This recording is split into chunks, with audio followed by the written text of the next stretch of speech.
Hello বন্ধুরা, তোমরা কেমন আছো? আজ আমি হাতের লেখা সুন্দর ও সোজা করার মূল 3টি বিষয় নিয়ে আলোচনা করব।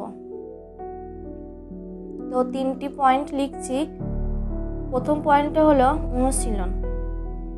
তোমরা আগেও বলেছি, এখনও বলছি যে অনুশীলন যত করবে হাতের লেখা তত ভালো হবে। তারপর দ্বিতীয় পয়েন্টটা হচ্ছে অক্ষরের মাপ ও আকার।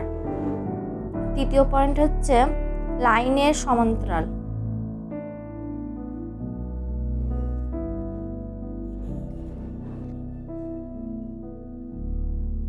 দেখো বন্ধুরা, এই 3টি পয়েন্ট কিভাবে প্রয়োগ করছি।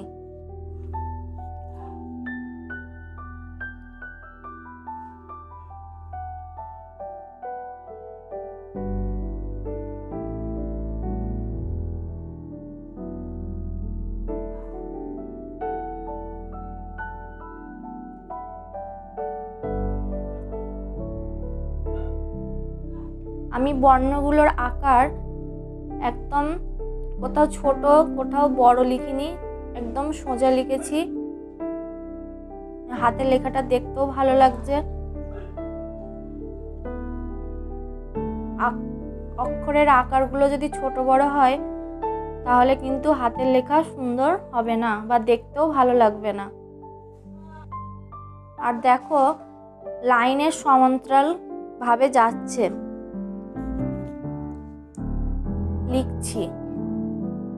লাইন উপরে উঠে গেলে বা নিচের দিকে নেমে গেলে হাতের লেখা ভালো লাগবে না দেখতে, সেটা সমানভাবে লিখতে হবে।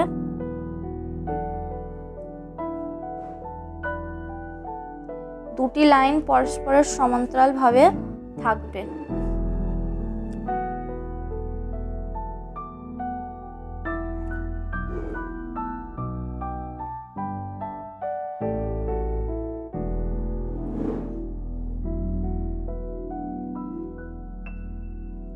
আর বারবার অনুশীলন করতে হবে হাতের লেখা।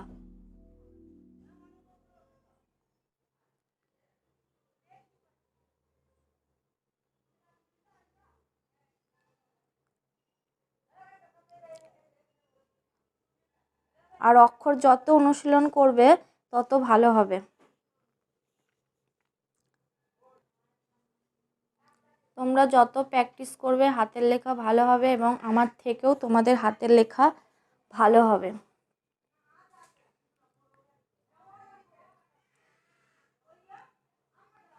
তো আমার ভিডিওটা ভালো লাগলে প্লিজ সাবস্ক্রাইব করবে আর স্কিপ না করে পুরো ভিডিওটা দেখবে।